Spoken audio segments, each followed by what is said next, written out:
Welcome to the debate. Today, we are dissecting a case study that feels, well, it feels intensely personal, yet it's also strictly clinical. We're looking at the multi-generational struggle of a family, Mr. America, Mrs. England, and their patriarch, Grandpa New Zealand, as they manage the decline of an aging adult. It's a text that really forces us to look at that whole sandwich generation dilemma, where adult children are, effectively trying to parent their own parents. It is a fascinating look at that dynamic, yeah. You have the adult children who are just trying to impose some kind of order on the chaos. And then you have the parent, Grandpa New Zealand, who is trying to maintain his dignity while his body is, essentially rebelling against him. What really strikes me is that while the text presents a specific family, the friction here is it's universal. It's that constant battle between safety and autonomy. Exactly. But here is the friction point I want to isolate today, and it's where I suspect we're going to clash. The source material presents two really distinct philosophies of care. On one side, you have Mr. America, who treats aging as a medical crisis, a series of physiological failures that require constant surveillance. On the other side, you have Mrs. England and her Royal Care Notebook, which treats it more as a behavioral and lifestyle management issue. And that creates the central question we really need to answer. What is the primary driver of successful aging?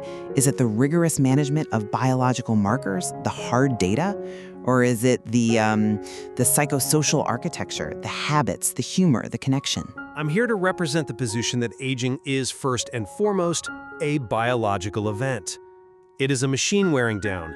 And if you don't respect the mechanics, the bone density, the metabolic rate, the blood pressure, no amount of good vibes or social connection is going to keep that machine running. The foundation of care has to be clinical. And I'm going to take the opposing view. The biology is the context, sure, I'll give you that. But the intervention is behavioral. You can have all the medical data in the world, but if you don't understand the psychology of the senior, their need for autonomy, the role of loneliness, the power of habit, then all your medical advice is, well, it's pretty much useless. That Royal Care Notebook isn't cute. It's the actual cure. All right, then, let's look at the machine first. My position is really grounded in the hard data provided in the text. Aging is a natural biological process. Now, that sounds benign, but the text details a pretty brutal reality, measurable, quantifiable deterioration. We aren't talking about some abstract fatigue. We're talking about the compression of intervertebral discs. We're talking about the reduction of bone mineral density. You're focusing entirely on the decay. You're viewing the human body as just a crumbling building. Because structurally it is. The text cites a specific metric that I think is critical and often ignored: height reduction. We know adults lose, 0.5 to 2 centimeters of height per year after their peak.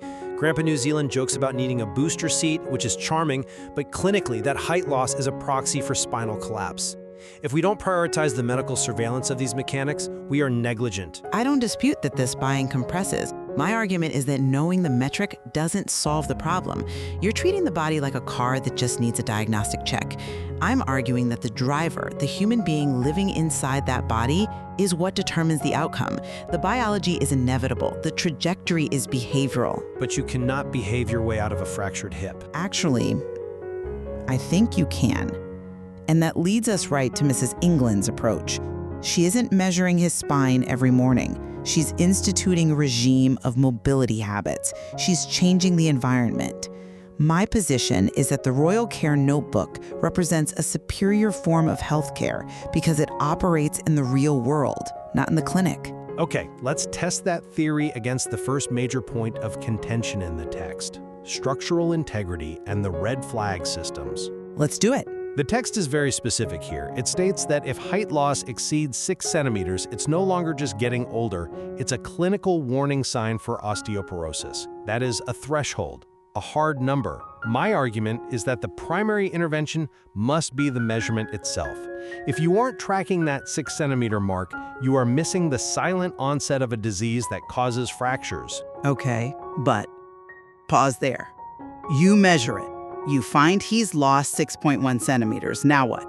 You're just reacting to a failure that has already happened. You are categorizing the decline. You are diagnosing a condition so you can treat it with medication, with density-building therapies. You identify the compression fracture before the patient falls. But look at the cause of the failure. The text implies that the stiffness and the compression come from a lack of joint lubrication.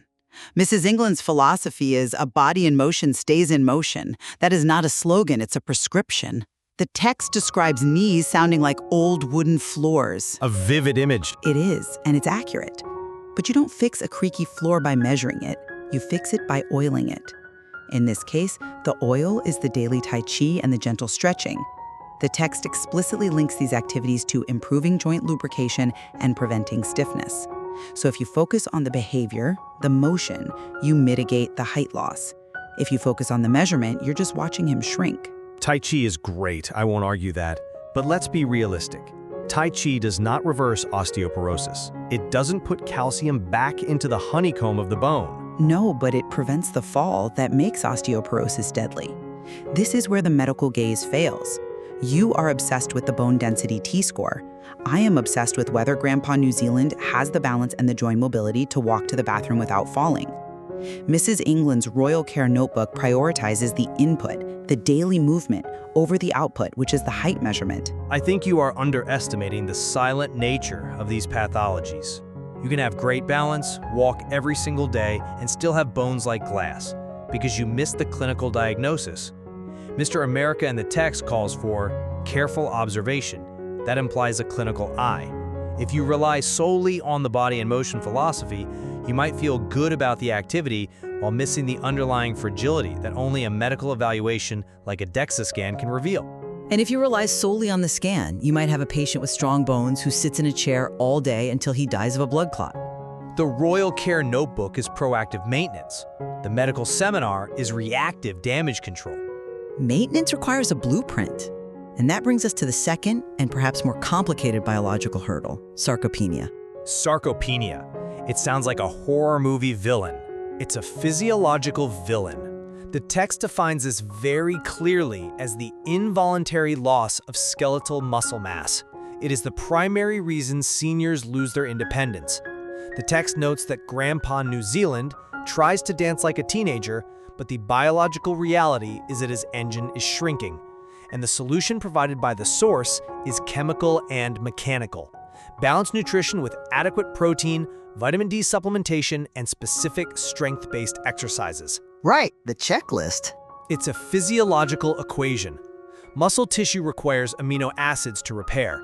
As we age, our bodies become resistant to anabolic signals. We don't build muscle as easily. So you need more protein just to stay the same. My point is, you cannot habit your way out of a protein deficiency. You need the specific, quantifiable inputs to maintain the metabolic rate. If you don't put in the vitamin D, the engine stalls. Theoretically, yes, I get it. But practically, you are ignoring the variable of the human being. The best nutritional science fails completely if you ignore the psychology of the senior. Look at the text. Grandpa New Zealand isn't lacking access to protein. He is actively replacing his vegetables with cookies. Which is a failure of discipline that leads to metabolic decline. That's my point. It's an assertion of autonomy. He claims selective hearing is a special senior power. That is a psychological defense mechanism. He knows he's losing control of his body, so he exerts control over his diet. You can present him with the perfect protein chart and he will just eat a cookie. The intervention that matters here isn't the nutritional profile of the vegetable, it's the behavioral strategy to get him to eat it. But if we indulge the psychology, we lose the physiology. If he eats the cookie, the sarcopenia accelerates. We don't indulge it, we hack it. Look at the hydration issue in the text. This is a perfect example. The text notes a biological fact. Seniors lose the thirst sensation. Their brain literally stops telling them they need water. Which is extremely dangerous. I mean, dehydration impacts kidney function, cognition, blood pressure. It can create an electrolyte imbalance that can mimic dementia. Agreed, completely. But what was the solution? It wasn't a medical drip. It wasn't Mr. America giving a lecture on electrolytes. It was a sticker. A sticker? A sticker on the water bottle that said, "Drink me or shrink more." That is behavioral engineering. It uses humor and a visual cue to bypass the failing biological thirst mechanism. The sticker is a more effective medical device in this context than a blood test. because the sticker actually changes the behavior that leads to dehydration. I see the utility of the sticker, I do, but I refuse to accept it as a replacement for the screening. The advocate in me looks at that and says, sure, use the sticker, but the routine health screening Mr. America advocates for, checking blood pressure, checking blood sugar, is what actually tells you if the hydration is working. You are relying on a nudge. I want verification. Verification is fine, but verification happens once a quarter at the doctor's office. Dehydration happens on a Tuesday afternoon. The sticker is there on Tuesday. The doctor is not. That's a fair point about frequency. But let's look at the ultimate arbiter of health in this text, the brain. This is where the divergence between Mr. America's medical seminar and Mrs. England's royal notebook becomes most critical. This is, for me, the most profound part of the source material. The text mentions monitoring cognitive function as part of the routine screening. We know that cognitive decline, dementia, Alzheimer's, often starts years before symptoms are obvious. My perspective is that cognitive health must be viewed through the lens of screening. We need early detection to allow for timely treatment. If we aren't testing memory, processing speed, and executive function, we are flying blind. We're just waiting for the crash. And I reject the idea that cognitive health is purely a hardware issue. The text makes a massive statement here. Loneliness can negatively impact health just as much as physical illness. It's a significant correlation. Yes. It is not just a correlation, it is a mechanism. Isolation increases cortisol, it increases inflammation. The text describes the weekly family gathering not as a nice to have, but as a medical intervention. It says laughter and conversation reduce stress hormones. Grandpa New Zealand says his brain cells dance when I laugh. He's making a joke, but he's describing a valid neuroprotective reality. I'm wary of the happiness is the best medicine trope. It's poetic, but it's imprecise. Checking blood pressure is a measurable necessity. You can laugh all you want, but if your hypertension is unchecked because you were too busy having a beloved tradition of weekly gatherings, you're going to have a stroke. The brain needs oxygen, not just jokes. But the text literally links the laughter to the reduction of stress hormones. That is checking the blood pressure in a way. Is treating the root cause of the stress. You want to measure the decline, I want to stimulate the vitality. If Grandpa New Zealand is lonely, no amount of cholesterol medication is going to solve the holistic failure of his health. And I argue that we cannot cure what we do not connect with. The text mentions that expression of love, patience, and respect is the container for the care. If that container is broken, if Grandpa feels like a medical specimen rather than a patriarch, he disengages. He stops taking the pills. He stops doing the Tai Chi. The social connection is the glue that holds the medical adherence together. It's a nice container, but the contents must be scientific. I think the container determines whether the contents are even used. So we are looking at the same family, the same text, but we're seeing two completely different imperatives. One emphasizes safety through surveillance, the other emphasizes safety through engagement. And I think that tension is exactly what makes caring for aging adults so difficult. You have to be Mr. America and Mrs. England at the same time. You have to be the doctor and the daughter. So let's try to synthesize this. Looking at the conclusion section of our source material, I have to stand my ground on the importance of scientific knowledge. The text explicitly states that aging requires scientific knowledge. We're dealing with a biological entity that is losing height, compressing discs, and shedding muscle. That 6-centimeter height threshold isn't a suggestion, it's a siren. Regular screenings for BP, cholesterol, and bone density are the non-negotiable baselines. Everything else is, I'm sorry, decoration. That is a compelling argument, but I still see it differently. Growing wiser is the optional part, as Grandpa notes. The biology happens to everyone. We all, dry out like cheese. But the safety of the senior depends on the behavioral framework. The Royal Care Notebook, which consists of love, patience, and daily habits, is what makes any of that medical advice actionable. If you don't have the stickers, the social connection to reduce stress hormones, and the daily mobility habits, the medical data is just a record of decline. It seems we are left with the conclusion the family reached themselves. The text proves that aging is a journey requiring both It calls for the medical responsibility advocated by Mr. America, that's my camp, and the expression of love embodied by Mrs. England. I agree.